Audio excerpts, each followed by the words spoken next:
Right, dudes, today's episode is going to be explaining how to cut a roof on. It's probably going to be split into 2 episodes because this one has got a bastard hip. And no, I'm not swearing at you. That is the actual terminology. I think in America they call it an irregular hip roof. But no, in Britain we call it a bastard because, let's face it, it's definitely one of them.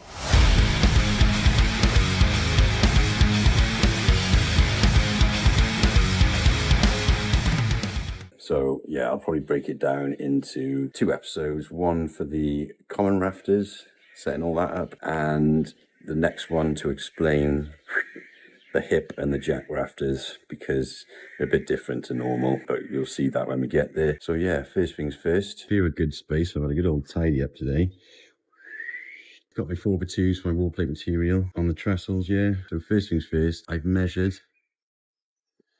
my wall plate dimensions. That one is hopefully going to be a gable end, but we're waiting for a decision off the architect with a new planning application. It was going to be another bastard hip to match this one, but they want a log burner in here and it's just awkward to get the flue through, and then you're limited then, aren't you? Because obviously you can't go through a hip. So I've measured this long one and I've measured there to there, and then the other side of the steel to there. Now I've got to explain a few things on this because it's a bit different to usual and things have changed as they always do on my job. I don't know why. So we're waiting for a decision on this existing roof here. It was a pitched roof that way with a bastard valley.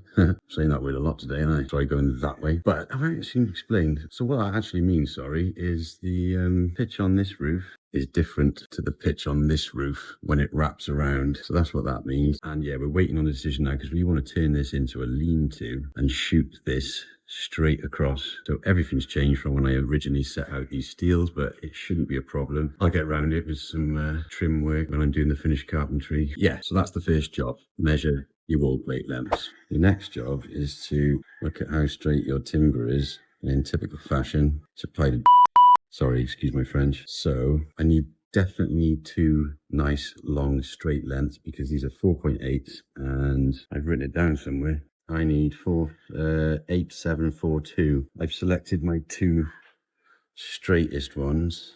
I've put them together. So we've got 9.6 there altogether. And as I put them together, you can see we've got quite a parallel gap through the middle, and they're just kicking in on the 2 ends of this one. So I'm hoping I can lose the ends of these and work it out so that they stay nice and straight. So that's my next job.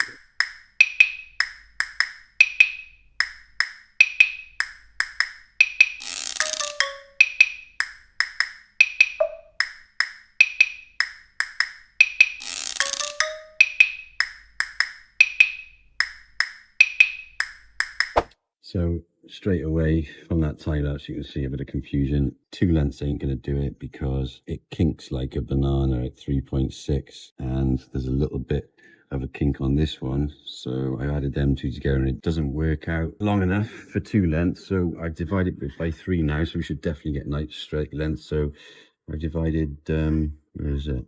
8.742 by 3, and that comes up with 2.914. So I'm going to do 3 lengths at 2.914, but don't forget you also need to add your half laps on as well.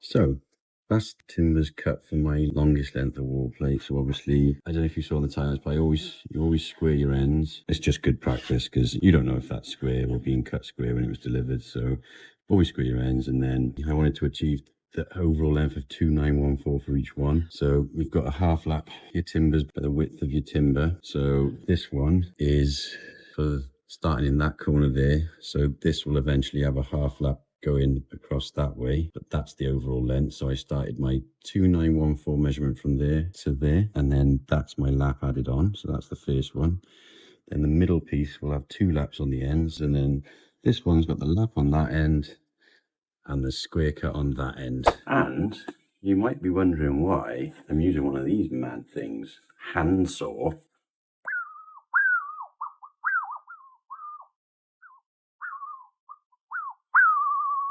Well, it's not because I'm choosing to. I'm improvising today because it's that time where I've got to upgrade my tools because they're all dying. I've been deliberating whether to jump ship to Milwaukee after days and weeks. That's my missus. I'm driving her nuts at the moment.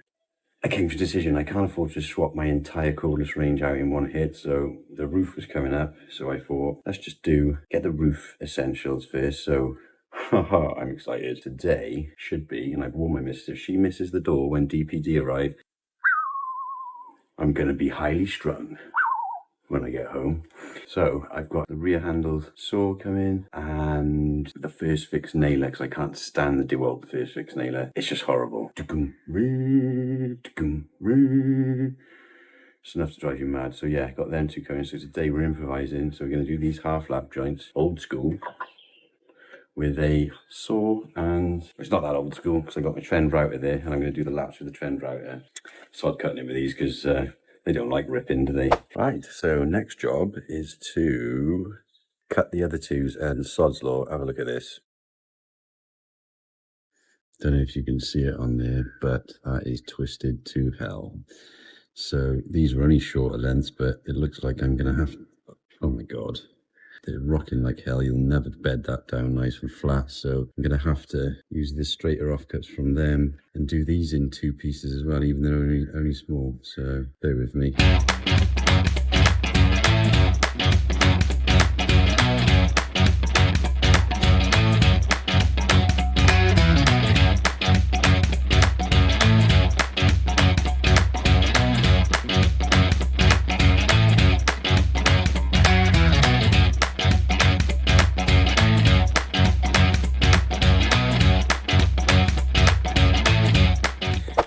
I just thought I'd point out the reason why I'm going so much effort as well to get rid of the twists in these timbers, because the only thing you're relying on to keep that wall plate flat is a bed of mortar. So obviously if it's twisted one end, you could be tapping that end and the other one will be kicking out. You'll never get it right. So, you know, you just can't get good timber anymore. And ideally you'd want a 4x3, but none of our local builders merchants stock that.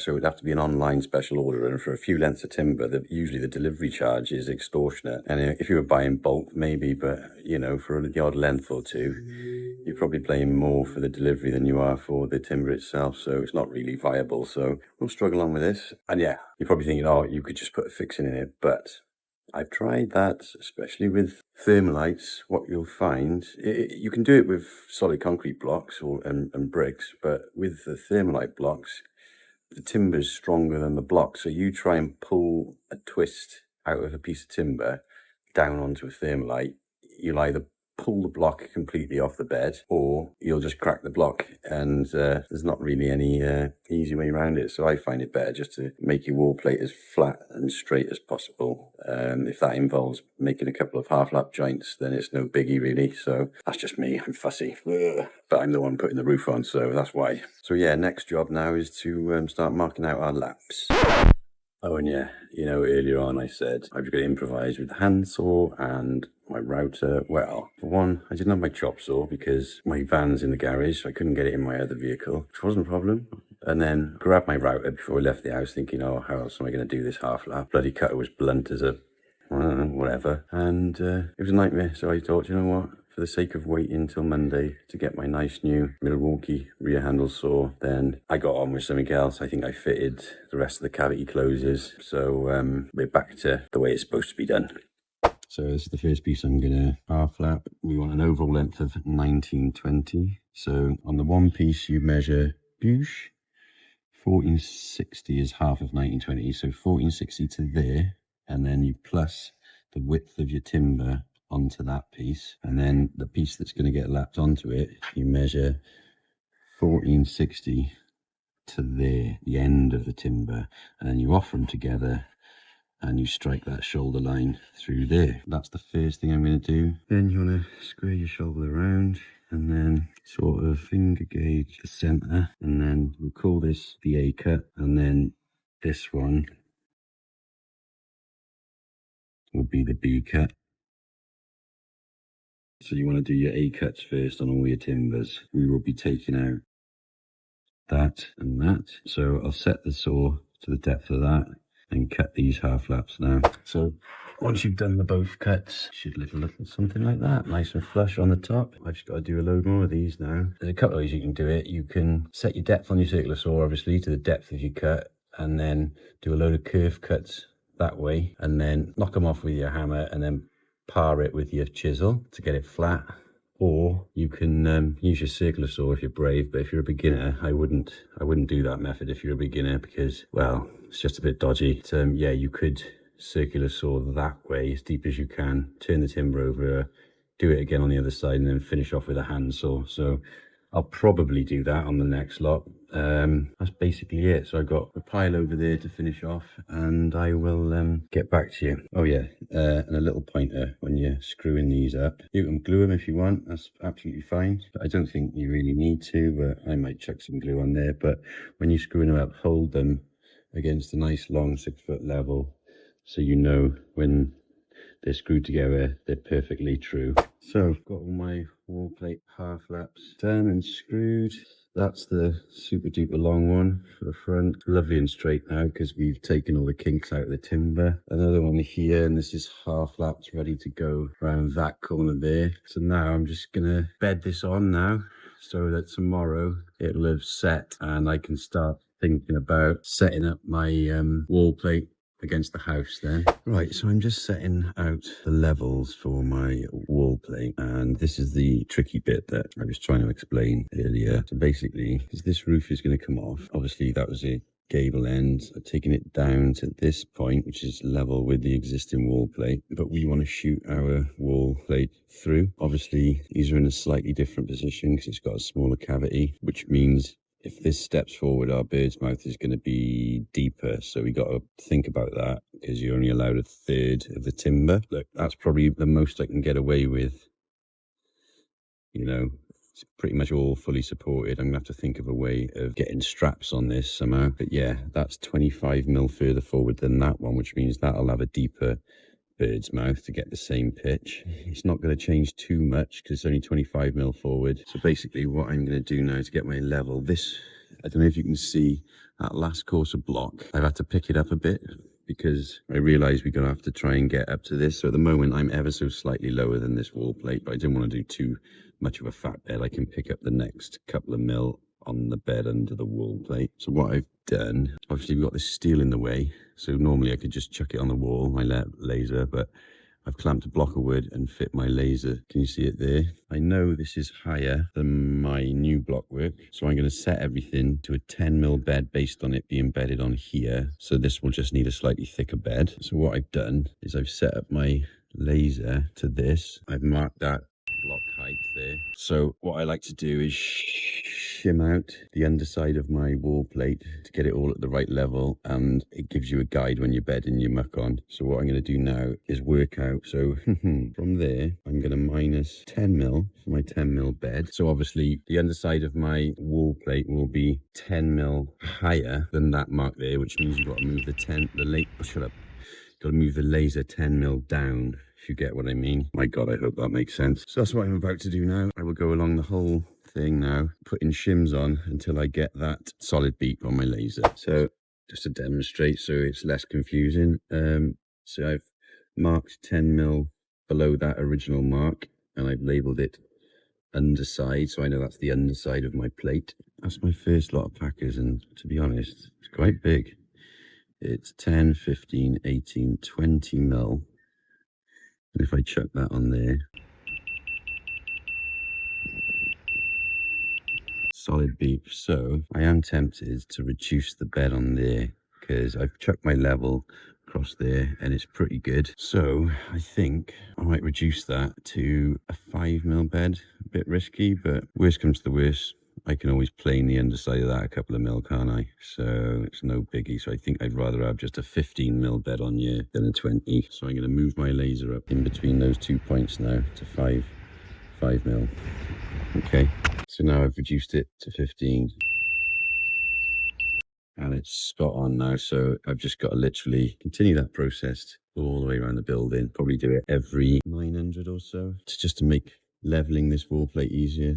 And I've just set the next one now, and it's only 12. So if you're worried about it and you don't trust your laser, you can double check and cross-reference just by putting a normal spirit level on. And if you can see now, that's perfect. So you've got sort of a way of double checking just so you don't make any mistakes, because this new Huepar, even though it's great because basically you've got two tools in one there. I used to have a rotary laser, as you remember on previous videos, but that broke. And then I found this one, and when you put it on pulse mode, you can use it with a detector. So it's pretty much two tools in one, but it's so sensitive. It was like intermittent beeping between the solid green and the up and down arrows.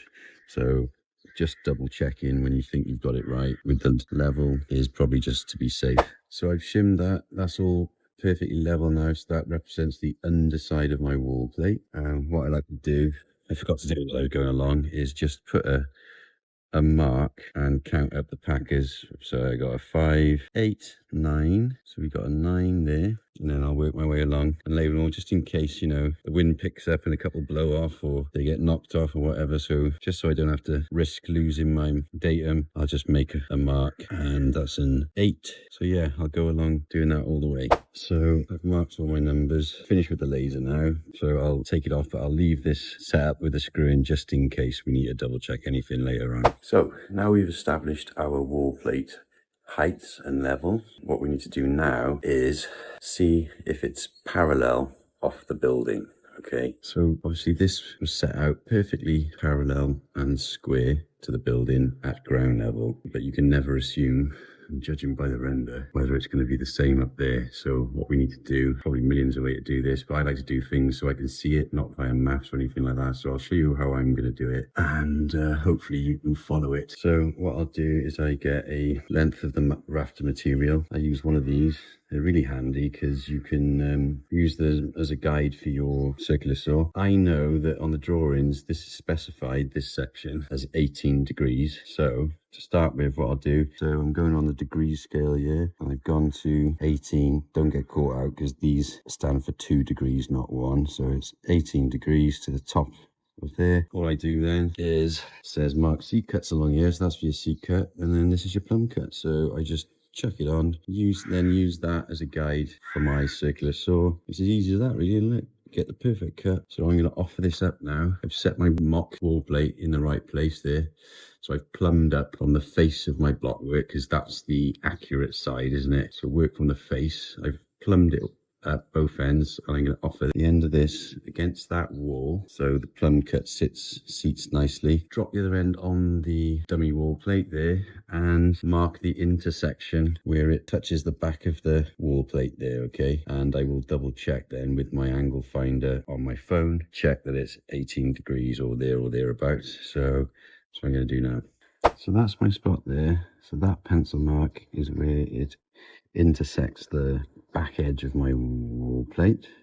So I'm just going to do my 18-degree plumb cut line up there and give it a mark with my pencil. Well, now we've done that, what I'm going to do is I'm going to set up that same thing, not on the very end, but on the corner of our building here, and do the same there and see what the discrepancy is and see what we need to do to make it parallel. And personally, if there's any packing to do, I'm pretty confident in my block work, so I probably wouldn't move the wall plate to suit. I would probably, if it's not too much, pack out the wall plate I'm going to fix to that wall to bring the wall plate in or out, because it's going to get bolted, everything at the end, so it'll be plenty strong enough. So I'll show you that now. Well, I'm absolutely flabbergasted because I offered that plumb cut up to the wall on the one end, sat my wall plate where it needed to be so it was plumb with the inside face. And what do you know? I lined my back of my bird's mouth up with the edge of the back of the wall plate, and it's bloody spot on. Can you believe that? And I tested it with my phone, and it was 18.1 degree. So I'm going to take that as a win. I thought this was going to be a nightmare because I'm trying to do a demonstration, but the gods are on my side today. So that's either end. I'm pretty confident that that wall is not going to go too far out. I've just got a mix on at the moment. It's a 5-to-1. I think what I'm going to do, because we've got obviously aircrete blocks and it's a really sunny day. I'm just gonna spray the top of the wall a little bit to control the suction, and I'm probably gonna dismantle these and do a little section at a time. I'm going to leave my shims in and put muck in between the shims, so I know that when I've made contact with all the shims, my muck's in the right place, and then I can take them out and backfill them after. So that's the plan now. I'm digging my new saw. So a little bit on the heavy side, but I think once you get used to it, it'll be all right. And do you know what? It's absolutely lovely. Right, I'm all set up on the trestles. I got my tool belt on. I hate wearing tool belts, but unfortunately some jobs it's a necessity, and with roofing it's a necessary evil. So got everything I need, I think, in my belt. I'll show you what I'm going to do now. So I got my muck, got my first piece of wall plate. It's all sat on packers. So first thing, I'm going to mark where I need to put my first lot of muck to, and then I'll see if I can set you up on that post.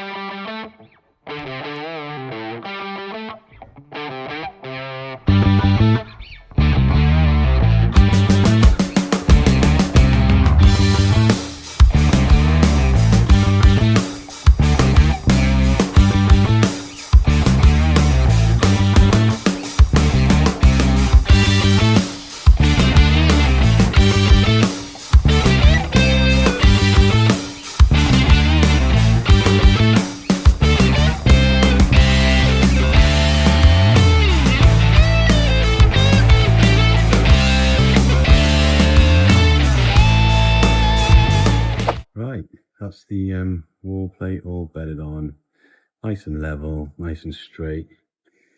I've checked parallel with that dummy rafter that I had here, see, and it was spot on either end. There's a bit of discrepancy in the middle, but as I was leveling the wall plate height across, the level was rocking quite a bit in the middle, so it probably just needs packing out to suit. So that can be done as I'm working my way along fitting the rafters. So next job is to rip down the 8x2 for the wall plate and then get it set in position across there.